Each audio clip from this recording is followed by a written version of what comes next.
So Nick, you got a lot of great information. Before you get started, we've got a question for you, Nick, from Joe. Sure. And Sure. Joe asked, he says, Nick, Google changes due to mobile. How big of a deal is this? You know, I think a lot of people are wondering if it's going to be kind of like, you know, Y2K or something like that, where there's a lot of hype building up to this, and they wonder if it's going to really make an impact. What's your perspective on that question, Nick? Yeah, first of all, it's a great question. It's probably the #1 question people will have on their minds right now. This is the way I'll simplify it to the facts. If you went to Google right now, you typed in a keyword that you typically rank for on mobile. What you'll see is your ranking, and then you'll see other people's rankings. Some of those people will have a little thing that says mobile friendly next to them. So just imagine what that structure is, where you rank right now, where they rank. And then after April 21st, just assume that everyone who does not have mobile friendly next to them is going to be relegated below the results that are mobile friendly. And that's the only type of resorting that's going to happen. It's going to be like in the past it has been sort by relevance or sort by score, you know, between the keyword and the page. Now it's going to be first sort by mobile friendliness, then sort by the score between the page and the keyword. So if you're not in that mobile friendly category, you're going to be relegated below all the results that are first mobile friendly. That's the real impact. Now that could mean 5% mobile traffic for some people. It could mean 95% of their mobile traffic going away. So, but that is something that you can set your expectations around if you do that. And we'll get into that a little bit as well. Very good. Well, let's get it going here, Tara. We can go to the next slide there. All right, Nick. Awesome. So I want to start off by just highlighting and bouncing a little bit off of what Jason had said in the past. It's already time to move towards a mobile strategy. The trends have changed quite a bit, and as we see Google make a reaction to what's going on, these are the trends they have to deal with. Right now, about 56% of people with mobile phones actually do shopping on their mobile phone. So if you think it's a rare group of people that shop on their phones, it's not. The majority now is shopping on their phones. 62% of those people that are shopping on their phones actually have an expectation that the site will be mobile friendly. And part of their association with their brand is whether or not your brand is mobile friendly. So it could actually be a big difference in how people see your brand if you are not mobile friendly. But also, if you don't have a mobile friendly site, like if Jason's site was not mobile friendly, people are going to go to Amazon. So the expectation is mobile friendly, and Amazon is probably the benchmark. What's really key to note is that 1 in every 4 Americans only accesses the internet through their mobile phone. That means it's not just a bonus anymore. It's 1/4 of the entire demographic that you cannot get to unless you have a mobile strategy, hands down. So it's time for us to look at things in a slightly different way, because it's clearly not so black and white. So this is an actual map of how I use mobile versus PC.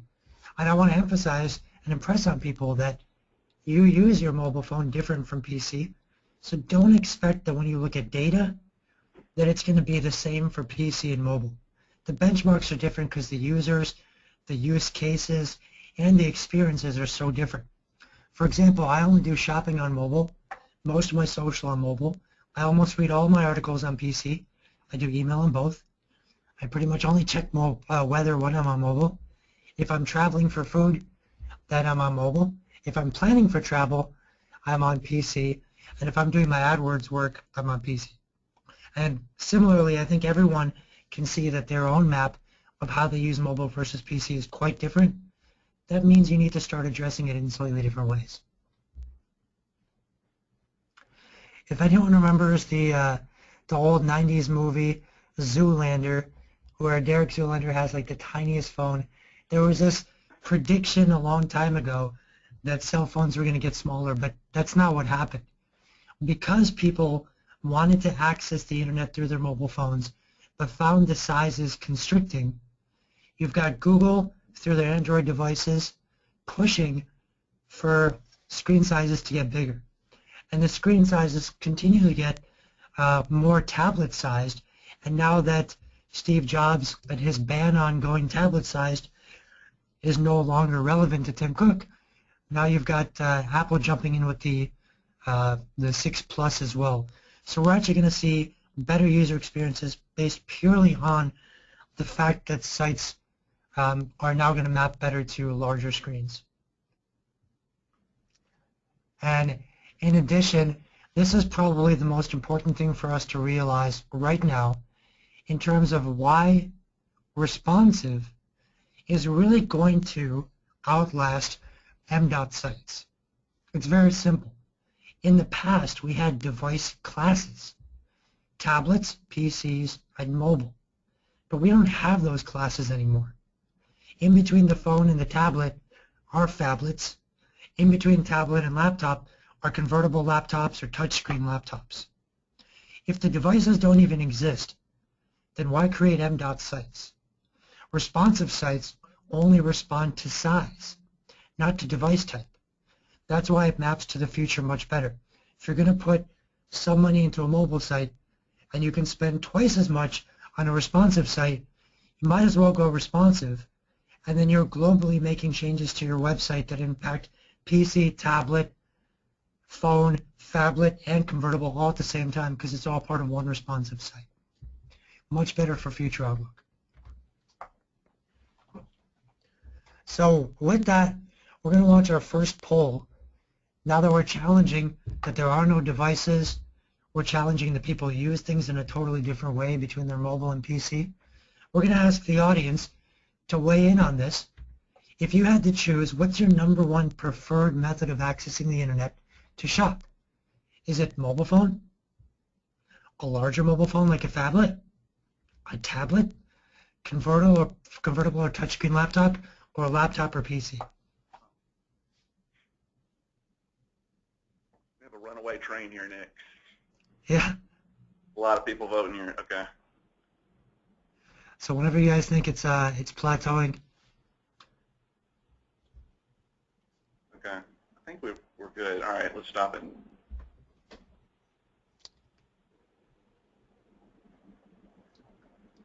All right, so we've definitely got a slightly more old school group here. It's probably something you need to recognize about yourselves. Jason said it so perfectly. He's a laptop PC guy. He couldn't imagine the impact on mobile. 25% of Americans only use mobile. So this is clearly a disconnect with the demographic that you are serving. So overcome your own subjective preferences. It's time to acknowledge the fact that you're probably missing out on a really big chunk. So as we move on, I want to talk about how things are changing.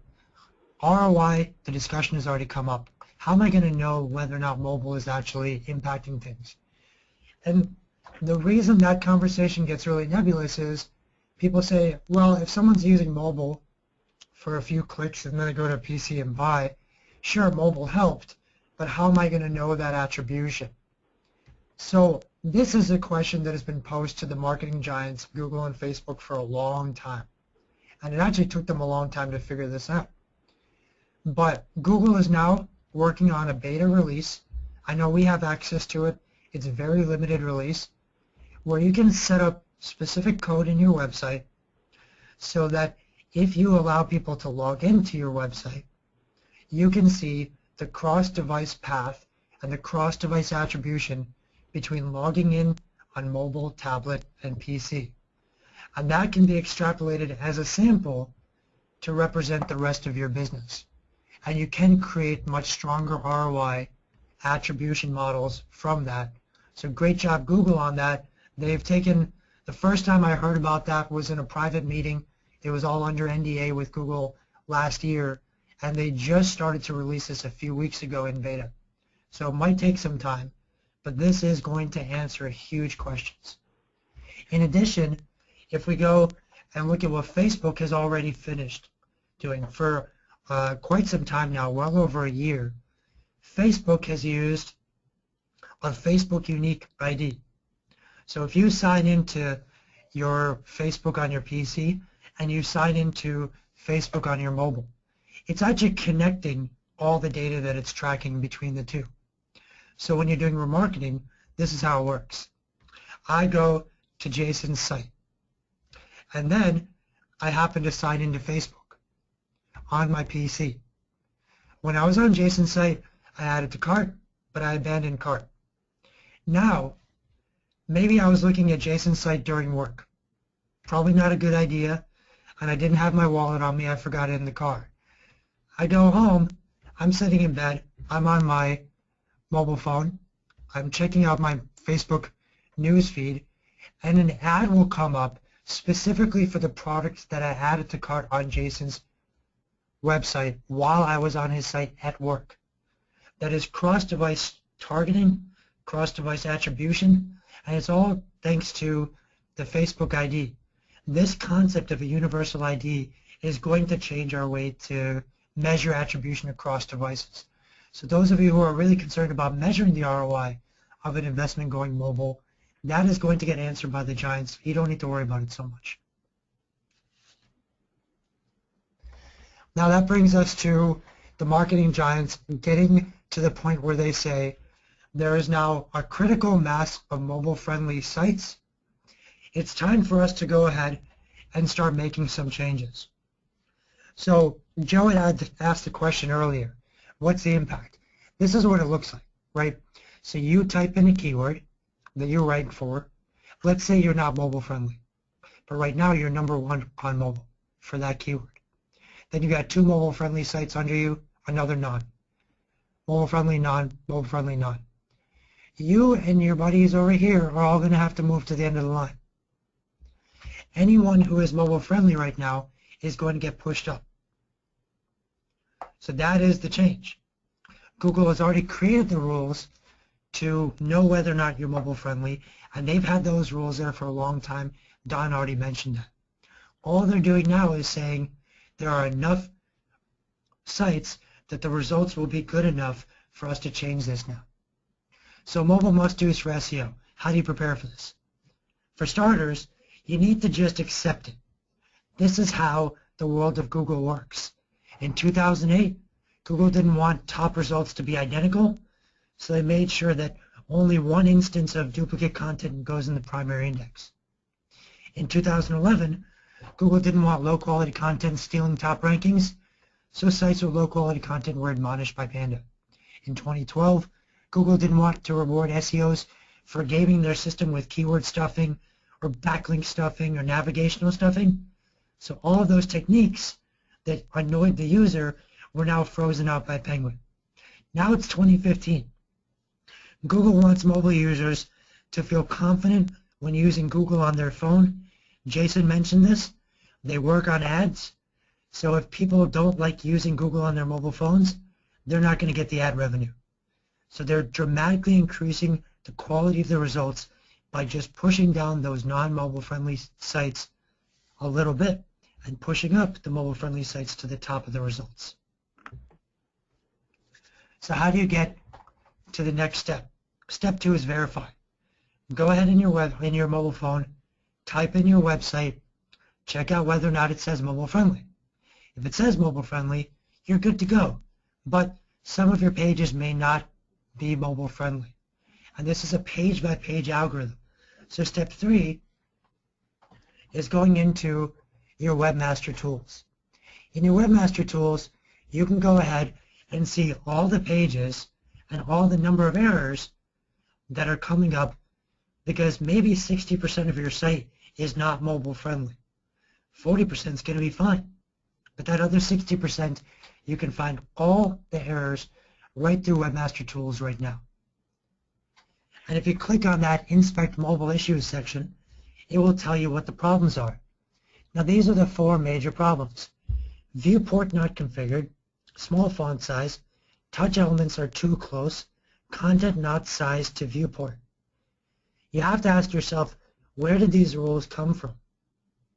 Well, these are the basic rules of responsive design.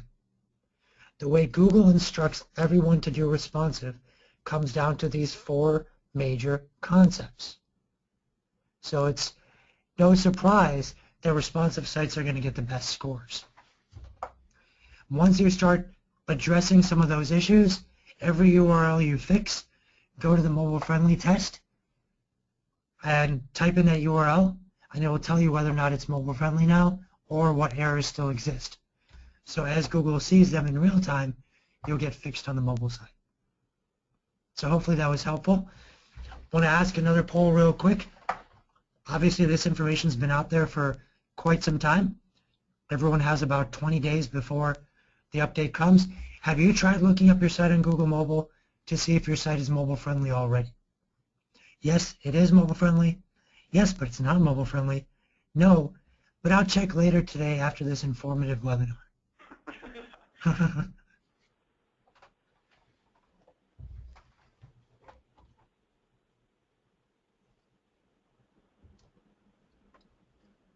Tara, whenever you think it's hit some critical mass there. Okay. Great.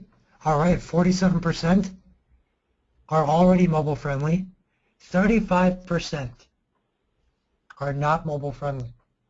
So hopefully this is giving you an idea of what the next step should be. And 19%, you're going to wait till the end of the webinar, but you've got to check it out today. Everyone turn your phones off. All right, so let's go right back in. We're going to talk a little bit about must-dos for PPC. 100% of our clients do PPC, right? 20% of our clients do SEO. Why? Because today PPC is much more stable than SEO. So for those of you doing PPC, which should be 100% of you, it's time for you to start thinking about the fact that mobile requires a different approach. We've been doing this for as long as mobile's been around. The basics come first. You need to make sure that you are tracking revenue and conversions for mobile. I know there's a lot of Yahoo stores here. A lot of Yahoo stores are probably using like Unbound Commerce or something like that. It doesn't mean that you've set up for mobile tracking. So I'm going to offer anyone to say the word audit in the question box. And if you say the word audit, I'm going to audit what's going on for you on the SEO and PPC side. But if I find that you're getting mobile traffic and it's not converting revenue, that's a big mistake. Mobile multipliers. You should always be using mobile multipliers up or down based on your strategy. If you don't have a responsive site or an MDOT site, you probably want to suppress your mobile traffic. Device analysis. You should always know by device how profitable you are for Google Shopping versus remarketing versus position 1, 2, 3, and 4. That is what you need to know. An ongoing management of both Google Shopping and PPC means, if not every day, then every week, you should be breaking down all your campaigns by device and making changes to your bid strategy based on that information. That's just the basics. But as you get into more advanced concepts, it's important to know, even if you suppress all of your mobile traffic because you don't have an MDOT site, you don't have a responsive site, you may want to re-release some of the parts of your campaign. For example, you still want your brand campaign to show up even if you have a terrible mobile site. If you are getting a lot of email traffic to your mobile site, you want to set up for remarketing, especially for RLSA, which allows you to target past visitors to your site when they search for something relevant to your business on Google. Dynamic remarketing should always be set up on mobile, meaning if someone comes to your site, looks at a product on mobile, you should be able to remarket to them based on that product. But for Google Shopping, your top sellers, if not your best sellers, which might be a little more general, should still have a place on mobile. Now, if you want to get even more advanced, you start thinking about the fact that mobile should be treated entirely differently from PC. So right now, for clients of ours that have responsive or strong mobile sites, what we will do is take all the campaigns that exist and not allow any mobile traffic to go to them. We will clone those campaigns as mobile-only campaigns because, as we've already talked about in this webinar, the use cases the users and the user experience are all different. So we need to figure out when we want to actually serve up products, what messages, etc. For example, for a garage remote replacement site, we discovered that contractors with quick needs and consumers seeking replacement parts were the only part of their entire market that was connecting through mobile. And that was one of many parts of our strategy with them, where leading through strategies like this, we were able to go January 2013 to 14 to 15, increasing profit by 10 to 40, 40 to 65,000 per month. So you got to get advanced. Now I mentioned the audit. For anyone who's watching this, we have built a proprietary technology on the SEO side and the PPC side that will tear apart everything you believe in when it comes to SEO and PPC, everything you know, and every monster that's hiding within your marketing right now that is bringing down your efficiency. We'll take a mobile focus. We'll do the device analysis I was talking about. We will comprehensively cover SEO and PPC. It has been referred to as the industry's best audit by me many times and by others. And especially on the PPC side, the way the technology works, I can already guarantee you we will find at least 20% profit boost opportunity. And this is only created by us. So I hope a lot of you are saying audit and are going to look out for my email after this. And I'm going to schedule a time with you. You're probably going to need just as much time as you took for this webinar for us to dive in and figure out what's going on. I look forward to meeting you guys. Great. Great job, Nick. We appreciate you talking through responsive design. Of course, we're going to get you on tap here in just a second to talk about platform migrations. But we do have a few questions, Nick. Number one from Kevin. He asked, he said, with Google's plan to reward those that are responsive, will you see major shifts in rankings right away? Yeah, the way that Google has released, Google's team is actually doing the release. They said, we're going to start the transition on the 21st of April. We've never done it before, so we don't know how long it's going to take. We think populating it and going through the change is going to take about 3 to 7 days. So pretty much right away. And then as you make changes to your site and those changes are acknowledged by Google, getting back in the top results or in the top stack of mobile friendly, that should happen right away as well. You're not going to be held back because you used to have a non-mobile friendly site. As soon as you have mobile friendly, you're back in the running. Okay. Because remember, it's just two sorts: sort by mobile friendly, then sort by score. So they're not worried about your history. It's a real-time thing. And this question is actually for Don. Don, do you believe that responsive is a must for the future? Can they stay put, or are there alternatives? I guess for staying put, we're not sure exactly what they're staying put on. I would think that if it's a fixed width site, you'd say no. But Don, what's your question on that? I mean, answer to that rather. Yeah, I think obviously stay put depends on what you got now. I mean, if you have a mobile site, an M.dot site, I mean, obviously it will function for you now.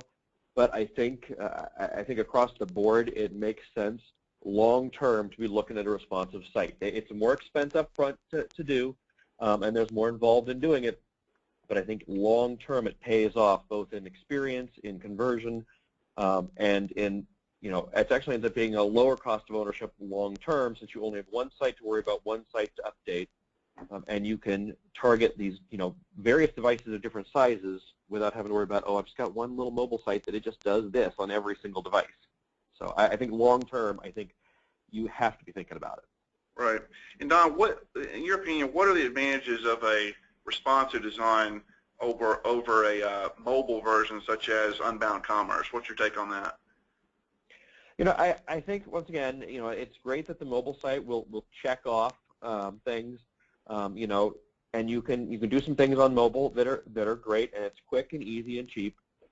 But long term, the mobile site's going to cost you more to maintain. You're updating multiple websites possibly. You've got to rework it. You've got to deal with different browsers. You've got to deal with different tablet sizes. The responsive, just long term, is a better option. It's Google's, recommended configuration. I mean, that by itself, I have to always think, if Google says that's what they like, whether they outrank it or not, they're saying this is what we prefer. That holds weight in my head, just because obviously Google is the gorilla out there for results. So I just think responsive, makes sense. And mobile, it works. And if people need a quick fix, they need something now, no problem, do a mobile site, but just be thinking long-term for your business as to what's going to operate best for your customer and then for you. Right. Lynn's also wondering about the cost of responsive design. Obviously, that's all over the board. I know there's some companies that claim to do responsive design for as little as $1,500. I know at EY and some other companies, it's well above $10K for a custom responsive. Now, there's some developers that are not doing, from the ground up responsive. They're kind of treating it responsive almost as a feature. Don, can you speak to that, either from the feature versus the full enchilada changeover, and maybe the price as well? What's your take on that? Yeah, I mean, obviously it's tough to give, exact prices. It depends on the features and things like this. Company, right. It's, when you're looking at a responsive site, honestly, for me, I like to be a little bit stickler on the details, and I generally prefer a site that is built responsive from the ground up. There are ways that you can, okay, I'll take my site and make it responsive, but I find as a rule there are things that I don't prefer on that. They don't come out quite as good of an experience sometimes. I'm not going to say they're horrible, and they can do. It's just like having an M-dot site. They may have their place, but I think the more you plan on it, and it's more expensive. I'm not going to say it's not more expensive, because you're basically planning a redesign, and I've seen stats in the past that have said plan on a good responsive site costing you around 2.5 times what a regular site design costs, and it's purely because there's so much involved. But done well, if you've got the traffic, I think it'll pay off in spades. Right. I talked to a merchant yesterday. I actually see her on the webinar here. Hi, Kim. I talked to Kim yesterday, and one of the things she said yesterday that stuck with me, Don, I hear so often from merchants, is they said, look, my site is like a patchwork quilt. I've got so many different types of code from a ton of other developers in here, and I don't want to make it any worse with a responsive design. I know from talking to you, and we believe the same thing, that clean code is critical in doing a responsive design. Can you speak to that super quick? We need to move on. If you could just kind of address that real quick. Yeah, I would say, as what we do with a responsive build is we basically start from scratch. We'll figure out what stuff you need to carry over, and we'll figure out how to carry it over. But basically, you end up with a clean, running engine from the start, because we build it that way, and then we put in the features you need. But that way, a lot of the old patchwork stuff gets left behind as we plan out the new site. It just makes for a nice, clean site. Very good. Well, thank you, Don. And let's zip right along with Nick. Nick, we've got a lot of good things to cover with platform migration. If we can zip right along, we've still got the site reviews and the Yahoo stuff to cover. It's a 90-minute webinar. We're going to try and get the site reviews in at that 90-minute mark and maybe dip into the Yahoo stuff. If you can stay longer for the Yahoo stuff, we'd love to have you. But, Nick, let's go right into platform migration. Yeah. So before we start, let's try to get a sense of, how many people actually are thinking about platform migration. So within the next 6 to 12 months, are you considering changing platforms? Wow, this is surprising me. I asked this on my last webinar as well, and from my side, I think I did 12 to 24 months, and the majority said yes. Okay. So I'm wondering what this is for the shorter time period. Yeah, that's about right. Don, does that surprise you seeing that? What are your thoughts? It doesn't surprise me. I mean, I think people are, a lot of people are always aware, and I think lately there's been a lot more marketing by the different platforms. So I think a lot of people are thinking about it. Well, how many will do it is something different, but it's always a good thing to be thinking about. It can't hurt to know what's out there, what your options are. Absolutely. All right, let's get back to Nick's prezzo here. Yeah, so with the 40% of you thinking about doing the platform migration, what's important to note is you've probably... Terry, can you go back one? Okay. Thank you. You probably have heard very real, scary stories about people migrating And I mean, I've seen it. I've seen people carelessly migrate and see quick six-figure drops, 60% drops in business. It's scary. But if you actually know what the mistakes are to be watching out for, and you do not wait till the end to do this, but you start thinking about all these concepts up front, you're going to be 100% okay. So first, 301 redirects. Whatever the URL structure is that you're going to change, whatever happens, every page from your old site has to be accounted for. When you're creating your new site, you may also change the search function.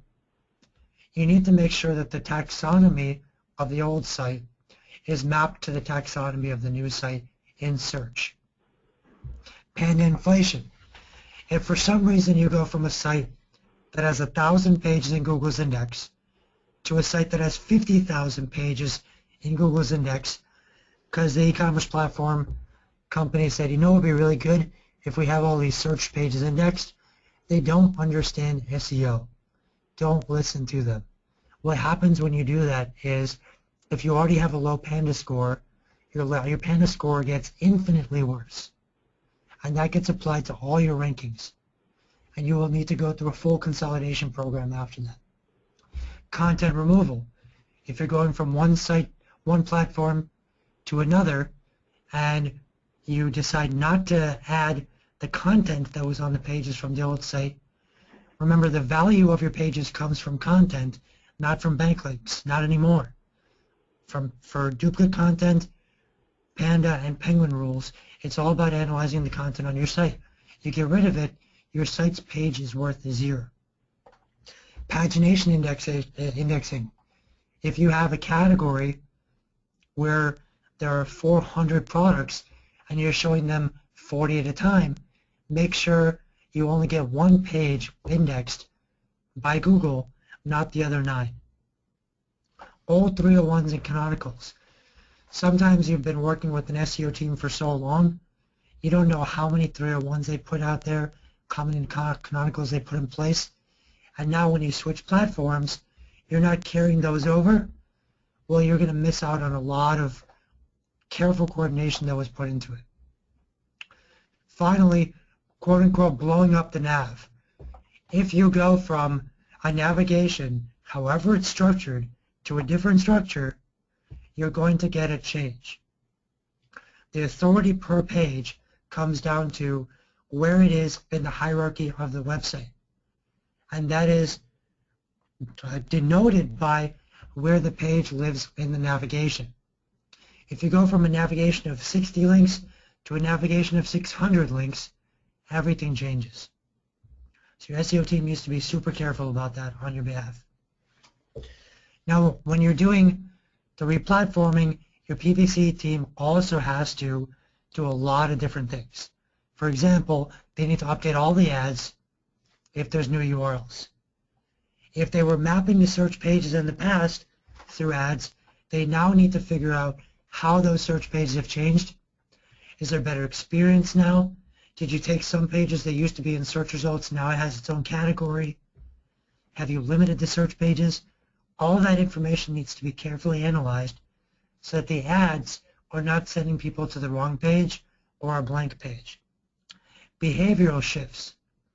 Now with new layouts, new checkout rules like guest only or guest allowed versus that was not allowed before, widgets like recently viewed or recommended products, all those changes that happen because of the technology that comes with the platform is going to change bounce rates, add to cart, cart completion for different people in different ways.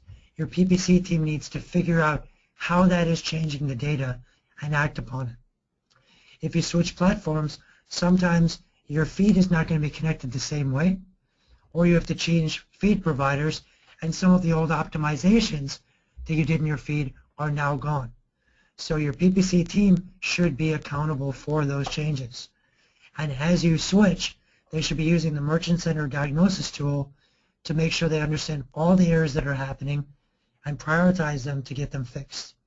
Finally, with a new cart and new checkout, you need to change all your conversion tracking in the back end of AdWords for the new platform. You need to do that from day -1. If you miss even one day of doing that, you've done everything wrong. You have to make sure your order and revenue tracking is set up properly. So it's not just about making sure you don't make mistakes on PPC and SEO. There are actually new opportunities that you can start to go after because you're doing the replatforming. For example, if your site does have a panda inflation issue, you have too many pages in the index, then this is the time to shrink the site. Work with the SEO team on shrinking it. By switching platforms, you can also improve your code to do the minifying, the moving, and the consolidation of your code, your JavaScript, and your images to improve page load. If you have a really bad navigation right now, or you're giving too much authority to pages that don't matter, this is a good time to do an IA redesign. Infrastructure, architecture, that's your navigation and the way the site's built, can be updated during this replatforming.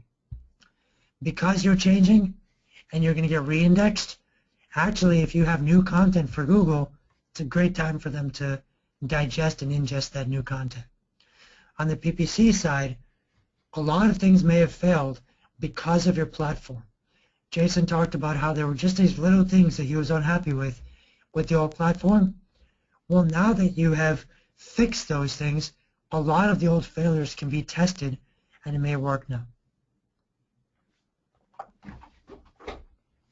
So all of these slides, all the research, all the how-tos, the checklists, if you go to bit.ly/, and this is case sensitive, 1 capital D, lowercase GTB, uppercase U, lowercase g.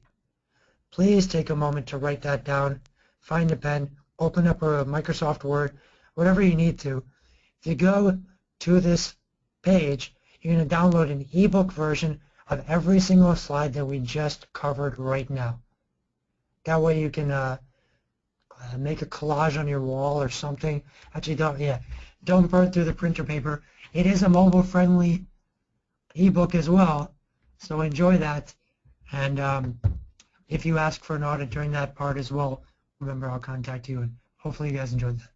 Very good. Thank you again, Nick. We appreciate it very much, and also want to remind people that we are taping this webinar, and we'll be posting on YouTube, later this week, Tara? Definitely, yes. And so if you'd like to show that to some of your folks back at the company or just want to review the information, we could do that. And I encourage everybody to go to that link that Nick just provided. Nick, thank you again. Can you stick around for the rest? Oh, maybe you didn't already. Maybe left. Okay. Don, you still there? I'm here. Okay, all right. I figured you ran out the door as soon as you finished there. But, Don, you still there? I'm still here. Don, got a question for you from Deborah. She said, I plan to migrate to BigCommerce, but will my programming move over? Short answer is no, correct? What's your thoughts? Yeah, pretty much it's a no. I mean, if you've got third-party services that are integrating, you might be able to contact them, and they might be able to do an integration on BigCommerce. It'll be different, I'm sure, in most cases. Most of the programming otherwise pretty much has to be redone, which is because each platform not only can't use the same code, but has to be done differently. You may get similar output in the end, but how it gets there is different. So basically, it's mostly no, unfortunately. I see. Okay. You know, JT, I was just thinking that, you know, one of the things we tell clients all the time is from a risk perspective, one of the biggest things they have to look at from platform migration is the SEO drop. Because we've seen, Terry, you've seen it, that you know, when it's done right, you see a small drop, and then it realigns. But if you do it wrong, it can hurt you. You know, we've seen both cases, and so we really encourage you to you know, look at hiring a company like Exclusive Concepts, or really making sure it's done right. Nick, thank you again for that good info. Want to move now to the site reviews. Derek, can we pull those up? We'll do that. JT, tell us what Tara's doing. Give everybody just a quick summation of what happened at IRWD. Yeah, we had a lot of good, you know, people sign up for the site consultations out there. Really enjoyed those people I got to meet with, those little 30-minute sessions. You know, one thing, I guess the common thing that I was seeing out there that people were asking about was obviously, how to better merchandise their home pages, right, as well as, the user experience, walking people through, seeing if I can figure out their site, going through the navigation, just kind of the walkthrough, all the way. Navigation and merchandising were the Navigation and merchandising was by far the two most common, I guess, kind of questions or issues that they were asking about. So. I see. Okay. Well, first up, we have Advantage Bridal. So, JT, walk us through that. Tell us what you're seeing there. Okay. Move this out of the way. Okay. One of the first things I noticed right off is just the top navigation. To me, the lighter gray is very hard to read. There's a lot of links up there, and especially how some of them are on 2 lines, some of them are 1 line. It's a little difficult to read. There's a lot of real estate space up here that I think Mike could kind of maximize that space, get some more information up there. The search bar, I'd almost recommend kind of moving that towards the middle, and then over here on the far right, how about a phone number? Make it a little bit more personal, especially if I was in the market for this stuff and had a question about a product. I'm not really sure the easiest way to contact these people. How to find out about address or how soon that I can get it. Well, my thinking too is, when you look at the name Advantage Bridal, first of all, I want to see bridal in that logo. That's a tough logo from a legibility perspective with all the curvilinear aspects. But I'm just a big proponent of making sure that what's in the URL is in the logo if possible. I see some discrepancies here and there, and it's a good name.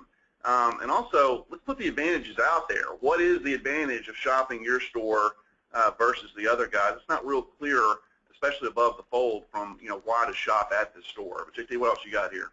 Okay, just kind of going through the navigation real quick. I already talked about how light that is. It's a little hard to read, but I mean, even these mega menus, to me, it's almost too much content in one. Again, very light gray text.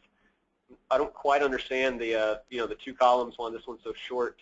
A lot of negative space when you use a lot of unused negative space, but I would look at breaking this up into multiple columns. I mean, you never want your people or your customers to have to scroll down to see what's in the the remainder of your drop down here. Did you notice, by the way, that in the checkout that the format changes for the drop? We don't have to go there now, but the format of these mega menus, or the nav rather, it changes when you go to the checkout versus the main site. I didn't notice that. You want to keep the consistency there. Okay.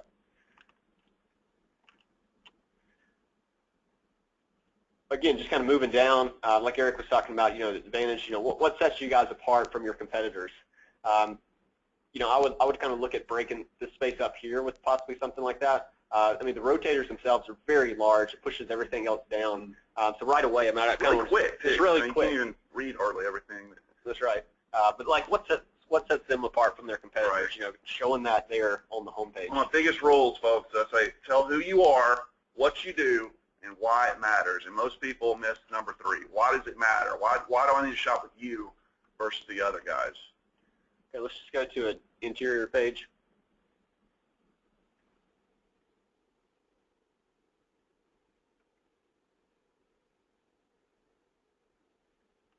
Here, I mean, you guys have a very nice, the turquoise color in the logo. I feel like what the site is missing, aside from all the colorful products, but a lack of kind of visual hierarchy, an accent color, if you will. Play up this color even more. I mean, to me, I think even going back to the site frame, but the cart, to me, it almost kind of gets lost in this corner, calling more attention to that, bringing that blue color in. But even on the page itself, I mean, just notice all of this kind of dark gray text, everything kind of blends together. Your eyes start to cross when seeing all that information. And obviously one of the trends these days is very clean web design. And a lot of people think that when you just put a photo up, that's easy, right? You don't have to do a whole lot of design. Actually, it's harder to design with a very minimalist, clean site to do it right, to make sure that your eye darts around the page in the correct fashion. Even that all caps title, you see that? I mean, it's tough to read just from the all caps nature. Here you on the product page, look at the use of pink. I mean, that big pink bar right there, even though it's about a quantity field, it's dominant, right? And then you have this add to cart that's black, super small, below the page. I get what they're going for. I have a problem with execution. Agree? Right. No, definitely agree. So one other thing that I noticed, I was clicking around earlier, so just bear with me real quick. Didn't understand this. Where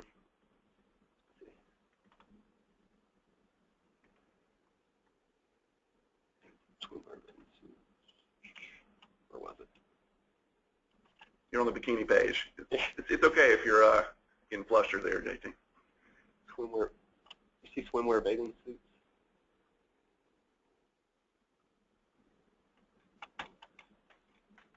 okay. Okay. We'll go to that. Actually, let's go to the fragrance site next. Okay. I want to keep sipping along these other sites. Hopefully good feedback for Advantage. So we're going to the lampstand.com. A few things I want to point out right away, JT, is you know, see how cluttered the header is at the top of your site frame? Notice how above the search it says ship for free on orders $60 to $65 or more. You got to be really careful about the fonts that you choose and the color that you place against on the back color. Here you've got kind of this this muted color against the dark with that kind of cursive font. But then you've also got as a fixed element in the header a big always enjoy free shipping. I mean, when real estate is at a premium as it is here, you got to be careful about not being redundant. JT, what are your thoughts on the header? I agree. I mean, also, the header is very crammed itself. There's a lot going on up there, like you said. A lot of different fonts going on. It's kind of making it difficult to read. You know, I mean, even that low price guarantee, that red box, you know, it's kind of competing with this checkout bag over there on the far right. Just very tight. You know, I'm not really sure what to look at first there. Well, and notice, okay, we're talking about, you know, the three things: who you are, what do you do, why does it matter? And there's this big static graphic on the home page that says, why shop with us? The lampstand guarantees, click for details. I mean, there's nothing that, oh man, I cannot wait to click on that. Just say it, you know, don't draw it to a page that's dedicated to your unique selling proposition. It's not a mystery that everybody wants to solve, you know, just put the bullet points out there and tell specifically, you know, why you need to make it happen. And I think, you know, everybody says great service, great selection. All of your competitors say that. Get specific about what you do better than anybody else. You know, one of the questions we got is, what can I do that's, you know, to outpace Amazon? Well, you know, if people are going to Amazon versus your store, you've got to be the anti-Amazon, not only from a branding standpoint, but from a service standpoint. You know, if you show a dedication to your service and, to your products, and you really want to communicate that to the customers, Amazon can never do that. The lampstand can, and that's something that they can dedicate in the real estate here. Another thing that I'm seeing too, JT, is, you know, one thing I do like is they've divided all of their major categories. You can mouse over, for example, at fragrance, lamps, and oil, that fourth one there. So I like how that they've divided up their categories into a few manageable links. That's good. I like that. What I don't like is when you see this mega menu here, you know, you've got these buttons off to the side, like you said earlier, a huge amount of negative space, and try clicking on the photo over to the right. Oh, you can't, JT, spoiler alert, you cannot click on that, right? And that's bad. Like, you're just teasing people up. You want this? You want this? You can't have it, right? You got to go look for that thing, and that's frustrating. One of the things you don't want to do with usability is to do the bait and switch. You know, you don't want to advertise something that somebody cannot click through to get. JT, what are your thoughts on this site? No, I totally agree. And other thing, going back to what you mentioned on the last site, the use of all caps. I mean, just be mindful of, you know, anytime that you guys use all caps, you know, use it in kind of small doses. To me, like when it's all those links typed out like that, it's very difficult to read. Oh, wait, JT, Mike Griggs just texted me and said that for the next webinar, he's going to introduce a lot of lingerie sites. People, you can get extra flustered on that one. Just totally lose your place. Thank you, Mike, for that. Appreciate you being here, Mike. Okay, on this page here, okay, the advantage of having the categories at the top is it allows you to declutter this product page. You do not need this left nav with all these subcategories. You know, with it all caps, with it small, it's tough to read anyway. But you need to be focusing on this GN fragrance lamp, all right? I mean, and make it a little bit bigger than what you've got. JT, what's your thinking on add to my bag? It's pointing to the bag itself. The bag is exactly the same as the icon, the header. Good, bad, indifferent? What do you think? Honestly, not a big fan of it. First, you know, I'm not a big fan of the red anyway. You know, I don't know if red's the best choice for this site because I feel like it's a very soft, kind of more of a feminine kind of color scheme. Yeah. I don't know if the red really fits, but to me, red kind of mentally, you know, to stop. You know, I guess I'm more comfortable with the add to cart rather than add to bag, but I think it's a little confusing, kind of pointing towards it. I'm not really sure what to do. One thing, we don't have time to click there now, I really like how they're doing their photos on the section page. They got really nice, good-sized photos. It allows you to take it all in. Wish I had more time to talk about the section pages. Let's click on through to the next site. AAA Wholesale Company.com. JT, what do you think? No bikinis on the site. I don't think they're here. First thing, we're going to look at the site. Very, very dated. Old school. Old school. I don't know why, but I actually took the time and I counted, and there's over 100 left nav categories. Yes. A to Z. A to but Z. it's They're in huge. alphabetical order. Yeah. Definitely got to consolidate those. Recommend going with the top navigation there.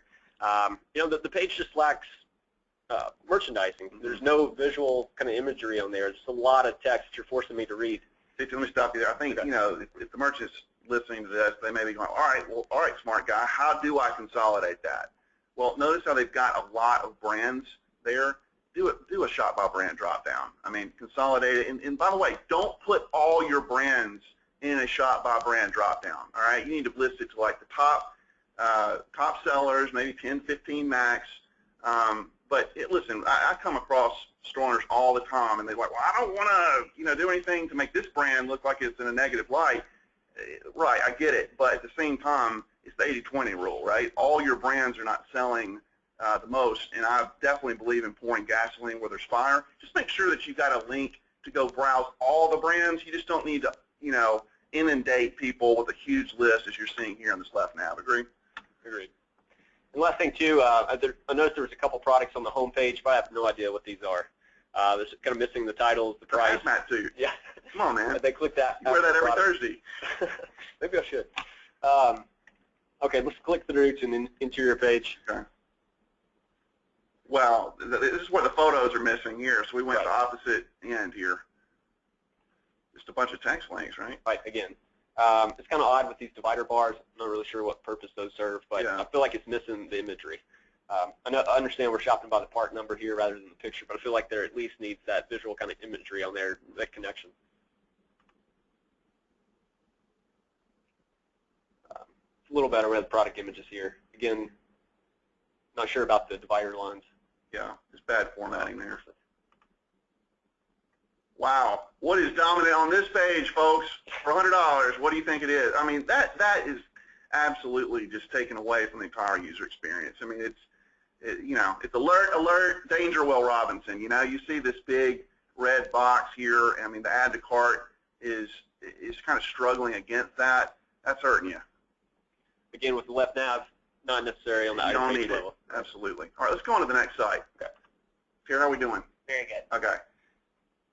Discount dress shop. All right, JT. Now, focus now. All right. Focus on this. More dresses. All right. More dresses. Again, starting out with the the header.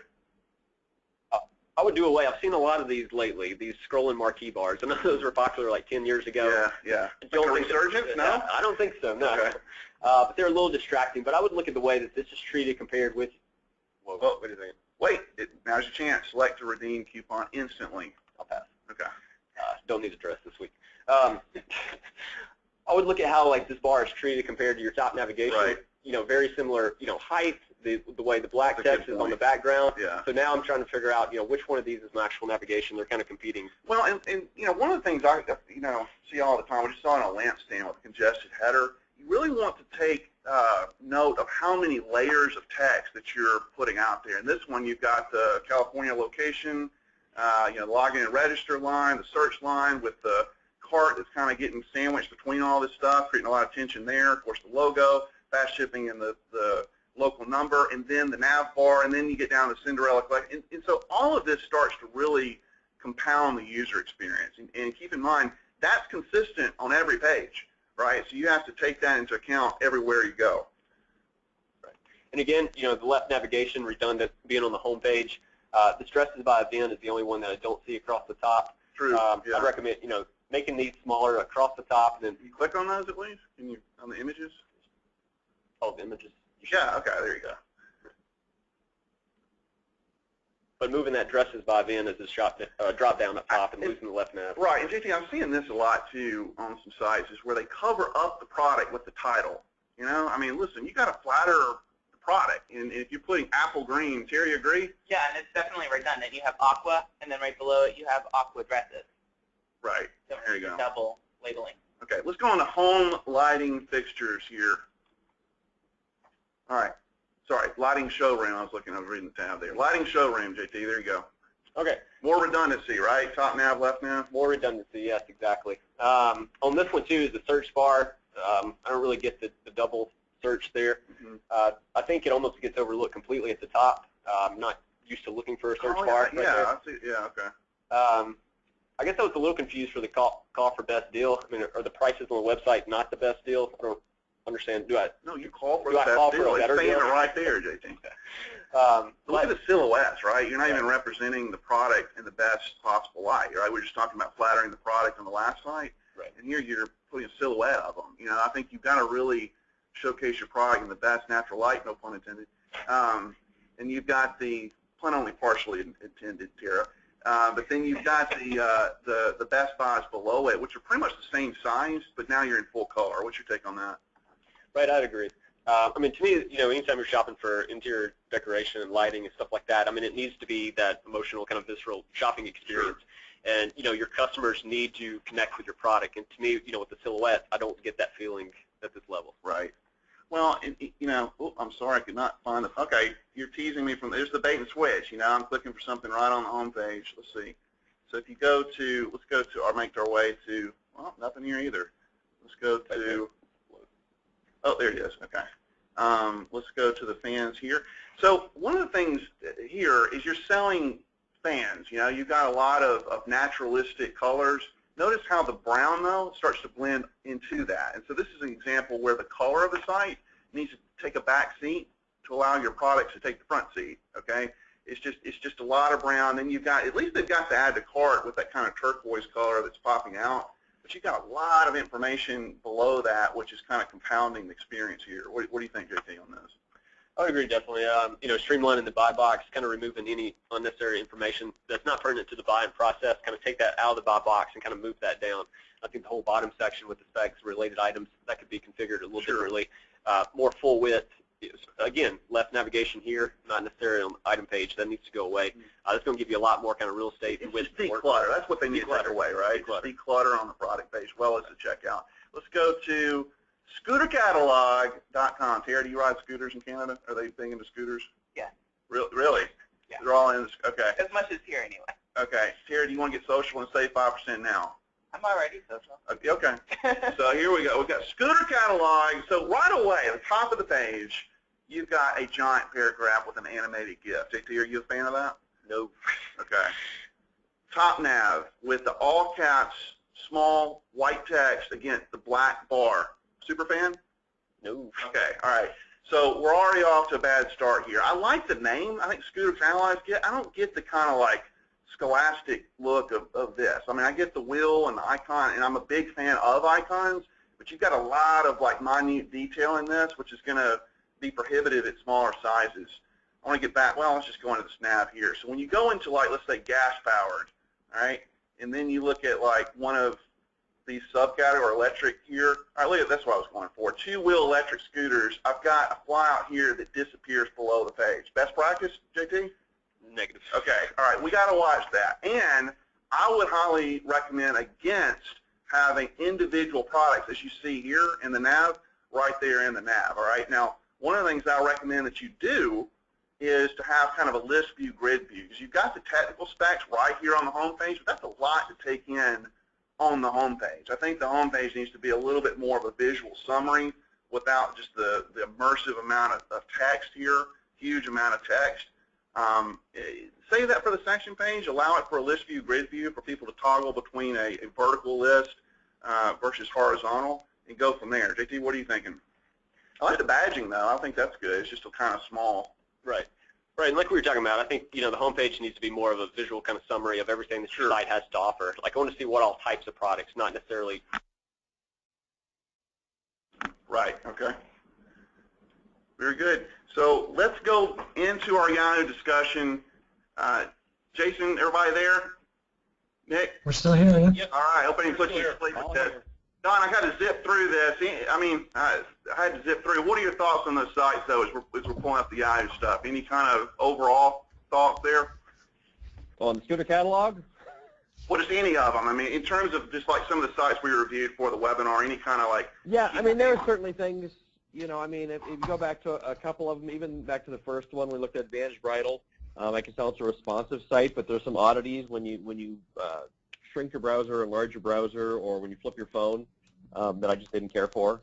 It's the kind of thing that I don't know if it was planned originally as a responsive and just that those were built into it, or if it was one that was trying to be, you know, converted and it had issues. But that's one of the things I noticed. There's a couple different things I noticed on different sites, and anyone that's had the site reviewed, if they're want to drop me an email, I'm glad to give you some of the thoughts I had on it. So. Okay, very good. Yeah, always drop Don an email. He has nothing else to do, so definitely do that. Nothing at all. So Don, I have a question here from Mark, and he asked very bluntly, what is the story with Yahoo? What is going on at Yahoo? Don, just from a high-level standpoint, you and I have talked to Yahoo a good bit. We've had a lot of discussions here. We'll get into some of the news here in just a second. And actually, before Don gets started, I want to say this. This is our take, me and Don's take. This is certainly not official communication from Yahoo. This is kind of our reactive take from discussions we've had with them. Yahoo will be coming out with some official communication that I think would be of special interest to a lot of the attendees here, so keep a lookout for that. I think even this week you should expect some information. But Don, just from a high level, what do you see happening at Yahoo? I mean, Yahoo, I think, I've talked to them, Eric, you've talked to them recently, and there's been a lot of changes coming up, which I'm actually excited about. And I think historically, Yahoo's been a big, force in e-commerce. They've got obviously still a lot of e-commerce stores out there. They've got a lot in the IR top 1,000 still. But I think the general feeling has been they've been sort of this aging beast. And honestly, in the last few months, there's a number of things coming down the pipe that have made me actually more hopeful for them than I have been in a while for their future plans for both the Merchant Solutions platform and for the new Yahoo Stores platform. And things are playing into on both ends, which is actually exciting. Right. And then they've got a lot of force they're putting behind this.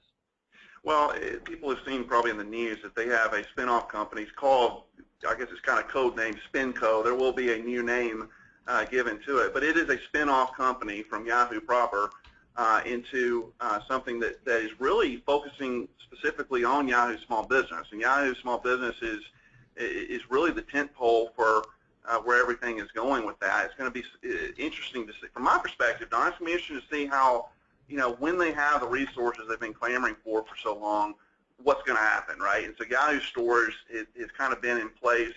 And by the way, let's stop there. There's a lot of people I think are confused by Yahoo Stores versus their other kind of terminology. Let's unpack that a little bit for somebody that's kind of maybe having their eyes crossed between all these terms, Don, between MS1, Yahoo Stores. Yeah, basically Yahoo has got, historically they had what we call now Yahoo Legacy Store, which is stores that were signed up, I don't even know the date off the top of my head ago, but it was probably like 8 years ago or before. Then they rolled out Merchant Solutions, also known as MS1 now, and that is what most stores are on now. Right. And then about a year and a half ago, they rolled out Yahoo Stores, plural, which is their new platform. And it's got some features in it. It's got a good plan long term, but it's still got a ways to go. But I think it's got a great future. But they've also come to realize recently that the Yahoo Merchant Solutions, which is the bulk of their customers, is honestly a great platform with a lot of customization options. And I think they're going to put a lot more resources into adding new features and growing that platform as well, which I think a lot of people did not see coming. Yeah, and I think that was really in question for a while, even for myself. I was like, all right, what is going to happen with MS1? They made it clear up front that they're not going to drop support of it. But dropping support and doing more with the platform, as you know, are two very separate things. And I think Yahoo's starting to realize that, hey, MS1 has got a lot of great customization ability. It's got a ton of merchants on there. Why are we not doing more with this? And so I'm pretty happy to see that line of communication, Don. Is that kind of your take as well? Yeah, I mean, I'm very excited. I think this whole SpinCo or whatever it's going to be called has got some great opportunities, because now we're going to finally get a business that is a business-to-business, business. Before, Yahoo Small Business has been a B2B element inside Yahoo, which is not a B2B company. And so I'm excited about the possibility of them being able to really focus on what is the core for, honestly, for merchants that are listening, as to what they want to grow. Exactly. And I think conversely, Yahoo Stores is really best for entry-level, small businesses that are just kind of getting started. It's not built for businesses that are ready to do a ton of customizations to their site right now, because it's just not there. Is that fair to say, Don? Yeah, that's for the new Yahoo Stores platform. It's got a lot of room to go. They've got plans to get it there, but it's got a ways to go. Right. Before we move on, we actually have a question from Nacho. Nacho asks, he says, is it possible to achieve true load time efficiency on the Yahoo store? And I think he's talking about MS1 here, Don. Or are we chasing our own tails? What's your take on that, Don? I think there's a lot that can be done. I mean, there are different tricks depending on how far you want to go with it. I know we've done a lot of stuff with speed, and it has to do with the images in large part, and there are various options you can use through Yahoo or outside of Yahoo to speed that up and optimize them. You've got the other scripts and things. Honestly, a lot of the stuff when we run into speed issues, very often, if we can't do it through those, they have to do a third-party stuff. And so my stress on those is making sure you're using every third-party script you're loading, because we've got a lot that people load and then they forget. They leave it there. And then 6 months later, we're looking at it and going, you're loading all these things. Why? And you're like, I don't know. We aren't using them. Right. So there are things that definitely can be done, and it just comes down to how extreme you want to get. But there's a ton that can be done. Okay. And Tara, we have a question, right? Yeah, we have a question from Brian. He's wondering if you guys, what's your take on whether switching platforms within Yahoo will be a seamless process, or if it's just going to be as big of a process as making a switch to another platform such as BigCommerce? Are we talking about switching, I assume, from MS1 to Yahoo stores? Yeah. Is that the question? Yeah, that type of Yeah, so it sounds like. Yeah. Well, I don't think that Yahoo stores is ready. Gotcha. I mean, I think even Yahoo, to be fair to Yahoo, they're even saying that. Gotcha. Yahoo stores is built for, in my opinion, for brand new merchants just getting started, getting their feet. It's great for that, But if you've already got a Yahoo store, MS1, you're already enjoying a lot more customization than Yahoo stores has to offer currently. And so, to me, I don't really see a benefit to move, Don, to go through the hassle of doing that. Is that fair to say? Yeah, I think long term there may be, and I think right now, Yahoo will. Right now, I wouldn't necessarily make that jump, and right now it will be a lot of work. I would assume, and this is just me speaking, that Yahoo, as they progress with the Yahoo Stores platform, will work on making integration tools that will help make that jump better and easier. I don't think it's ever going to be just a flip a switch, but I'm sure they're going to come up with tools that will make that an easier switch when that becomes a reason to do it. Right. Yeah, Eric, if I can jump in here. I think if you are a Shopify prospect, I think that's what Yahoo's going after right now. It's basically people who want to create a website really easily, built-in templates, just people who aren't that serious yet about starting their business. But I do know that as they get to the point where it is not just Shopify level, it's actually a pretty great option for people. If you switch from the old merchant to the new Yahoo store, the back end is going to remain the same, but the front end coding has to change. So you won't lose all your data. You won't lose your Yahoo Web Analytics portion. You'll be able to maintain the structure that you had in terms of categorization, etc. You don't need to redo that stuff. Right.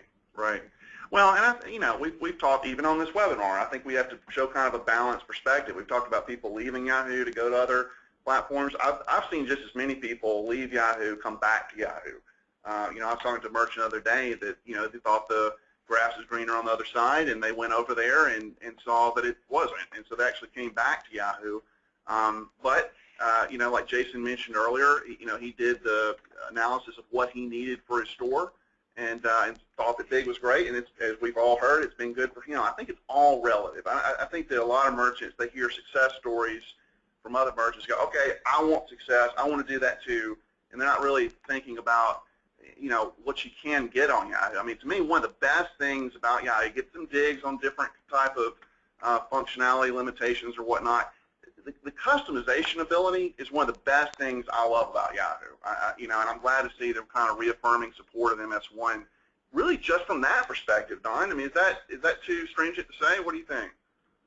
No, I totally agree. I'm very excited that they're reaffirming they're not only going to just keep it around. It's not going to just hang around, but they're actually going to be actively working on it.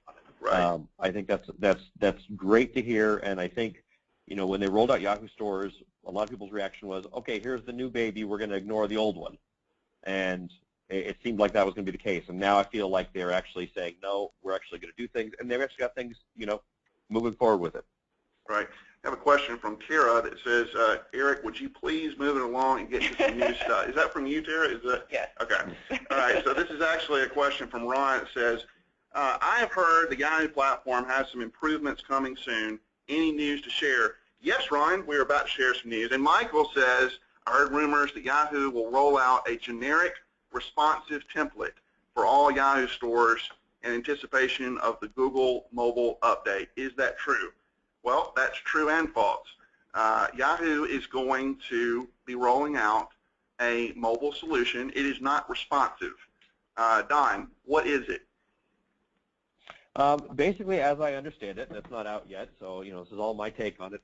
It's basically a slimmed-down mobile site. Basically, imagine a mobile site, except I believe this is going to be sort of like an adaptive in that it will be served by your same store. So you're not getting an M.dot domain.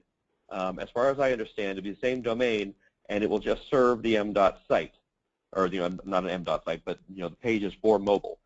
It's going to be HTML driven, so that means you can have developers customize it out of the box. It won't have all the bells and whistles, but they can be customized. But it will get us something for those that do not have something that will be able to be turned on, and it should be ready before the April 21 date. Yahoo will say the exact dates and everything, but it's coming. And I'm excited about giving that solution for stores that were honestly freaked out about this April 21, and I don't have time to do what I need to do. And this will give them something out of the box. Yeah, exactly. I mean, let's face facts. If somebody watching this webinar say, great, I want to get a responsive design, you can't get it by April 21st. And if somebody's promising you to get this by April 21st, run. Because you can't do a quality responsive design now, I could be wrong, all right, but I don't think I am. What Yahoo is doing is launching this to basically act as a Band-Aid. I mean, this thing is not going to be hugely customizable. There will be an HTML interface to be able to do some things, as we've pointed out, but it's not going to be a really customizable Band-Aid. It is a Band-Aid, but listen, I appreciate Yahoo rolling this out. I think they've responded to a lot of the demands, to a lot of merchants' perspective of, look, I gotta do something. I don't want to get penalized. Nick, you've been around Yahoo as long as I have. What's your take on what you're hearing before we go any further? Yeah, I think I feel the same way you do. I'm glad that they're responding. I think as we learn more about who Yahoo is going to become, I think staying ahead of the curve and responding to current trends is going to be more of a theme that we see from them. So I'm glad that they started to walk the walk here. But it's also, like you said, it's a Band-Aid. It's be happy that they're doing it. Turn it on if you don't have any other options. But you're missing out on, at least for the average online retailer doing like 1 million plus, you're probably missing out on so much of the mobile opportunity by not going responsive and doing things the right way that it shouldn't even be a hard decision. Yeah, and Tara, we have a question here, and I want to actually, after this question, I want to give some specifics about what to do, what to expect when this thing rolls out. But let's get to the question real quick. We have a couple different questions that touch on the same topic. What do you guys see as the outlook for older stores that are on the Yahoo Legacy store, and whether or not, for those people who are on the older platforms within Yahoo, if it's worth designing or investing in a responsive redesign through MS1, or what's the outlook you guys see for those stores? Don, what's your take? Yeah, I mean, if you're talking about, obviously there's legacy stores, which are before the merchant solutions. I believe they will get this mobile option. Long term, those still aren't going to get a lot of new features. I think that's always been the case with merchant solutions will get the new features. I think it depends on how happy they are with that platform. If they are happy with it and it's working well for them, go ahead, do the responsive design on that. Otherwise, you could upgrade to merchant solutions. It really doesn't make a major difference to do that. and that would give you access to some of the new features the Merchant Solutions gets or will get in the future. And once again, do the responsive design then. I think it comes down to pure numbers. If you're planning on being there for 6 months to a year, whatever platform it is, it could very well pay off itself entirely in that time. Right. I mean, with DLT said they paid off theirs in 5 months. That may not be normal, but still, that's pretty darn good. Absolutely.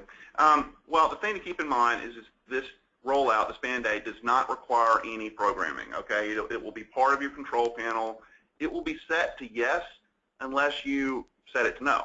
And so, for anybody that we've done a responsive design for here at EY Studios, we're going to make sure that it's set to no so that you can still have your responsive design showing, so you've got continuity there.